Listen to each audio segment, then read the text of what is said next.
1500 preloaded गानों वाला keypad phone धमाकेदार साउंड के साथ कारवा mobile. Hi, this is Utkarsh Patel, and welcome to a world of some beautiful stories.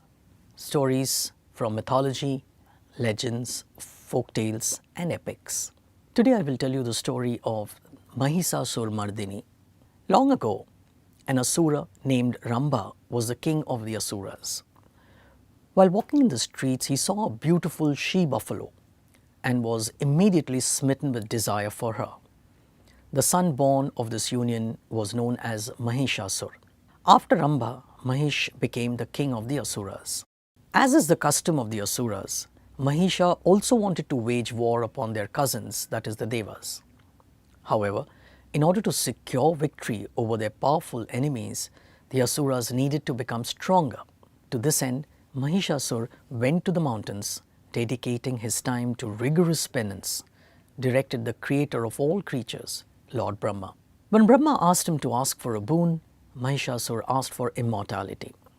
However, the Lord did not grant that, as immortality was reserved only for the gods, and the principle of creation and end cannot be altered.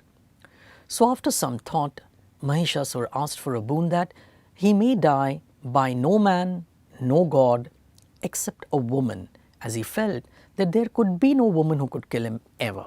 Feeling invincible, he started to trouble everybody and started gaining a stronghold on earth, and then proceeded towards the heavens.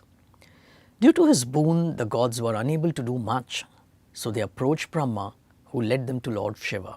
The gods decided to create a woman who could kill Mahisha. The gods collectively created a woman named Devi. She was then bedecked to look like a beautiful woman.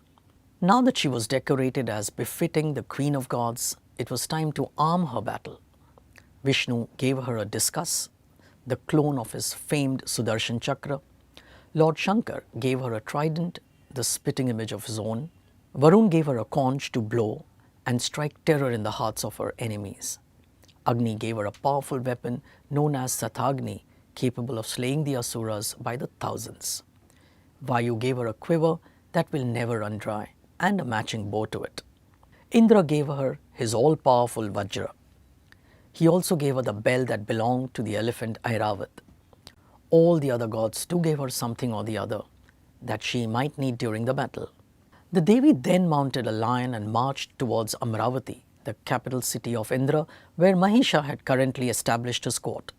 She let out a terrible roar that far surpassed that of a beast as she approached the city. When Mahisha heard the noise, he was struck with wonder. He turned to his advisors and asked them, "What is the reason for this uproar? Who dares to disturb the peace of my city?" The soldiers reported that there was a beautiful woman outside his gates. She is traveling on a huge lion. Her beauty is divine. She is decked in expensive jewels and clothes.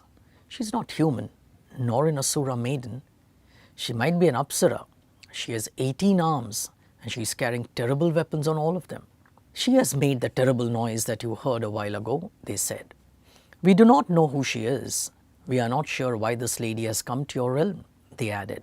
Mahisha sent one of his ministers to get her. Durga challenged him to a battle. After losing many of his trusted and brave generals, Mahishasur came out in person to confront the goddess.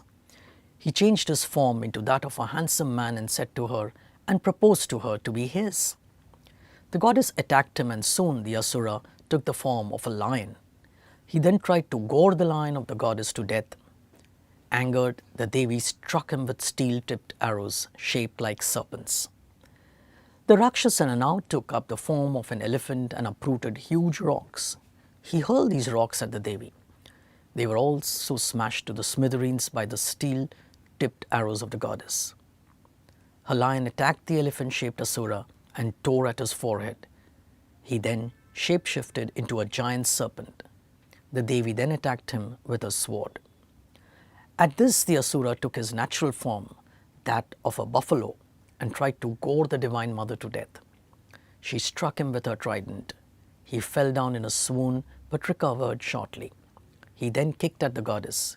He also let out a deafening roar to intimidate her. Deciding to end the battle there, the goddess then summoned her Sudarshan Chakra. She launched it at Mahishasur and beheaded him. Thus the terrible buffalo demon, who had terrorized the gods with boons obtained from Lord Brahma, met his end at the hands of Durga. Another tale that dates back nearly 3000 years says that Mahishasur was actually a non-Aryan king whose people worshipped the buffalo. Mahishasur's powers knew no bounds as he defeated many Aryan kings in the northern region of Aryavart. While many kings were defeated by Mahishasur, a queen came to rule the northern parts of Aryavart.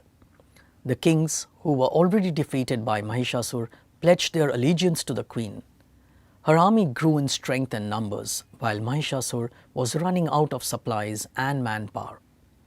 Thinking that he couldn't be defeated by a woman, he sent out messengers to the queen to become his consort.